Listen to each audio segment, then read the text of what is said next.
حضرت زکریا حضرت مریم کے خالو تھی۔ ان کا کوئی بیٹا نہیں تھا۔ وہ یروشلم میں رہتے تھے۔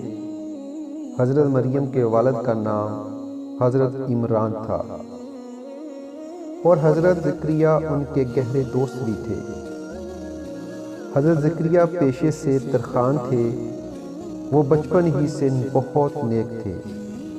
اللہ تعالیٰ نے ان کو بنی اسرائیل قوم کی ہدایت کے لیے اپنا نبی چنا تھا۔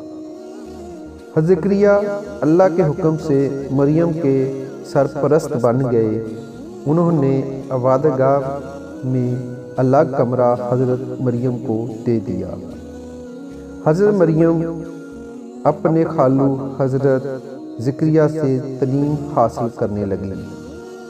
ایک دن حضرت زکریا ان کے کمرے میں گئے تو حیران ہو گئے۔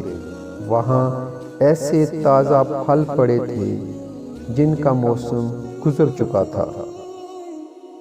حضرت زکریا نے پوچھا کہ اے مریم، یہ پھل کہاں سے آئے؟ حضرت مریم نے جواب دیا کہ اللہ تعالیٰ نے دیے ہیں۔ حضرت زکریا سوچا کرتے تھے کہ کاش ان کا کوئی بیٹا ہوتا۔ ان کا خیال تھا کہ میں اور میری بیوی بہت بوڑھے ہو چکے ہیں، اب شاید گھر اولاد نہیں ہو سکتی۔ حضرت مریم کی بے موسم پھلوں کی بات سن کر انہیں خیال آیا کہ جو اللہ تعالیٰ بے موسم پھل دے سکتے ہیں وہ تو سب کچھ دے سکتے ہیں۔ انہوں نے اللہ سے دعا کرتے ہوئے کہا، اے اللہ تعالیٰ، اب تو موسم گزر جانے کے بعد بھی پھل عطا کرنے والے ہیں، مجھے بھی بڑھاپے میں بیٹا عطا کر دیں۔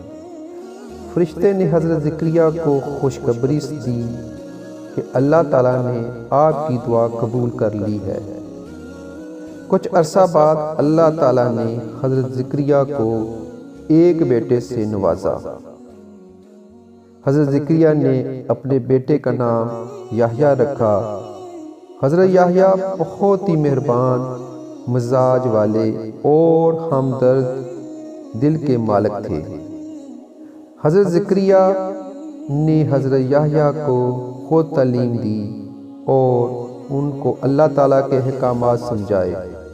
جب وہ بڑے ہوئے تو اللہ تعالیٰ نے ان کو بھی اپنا نبی چن لیا۔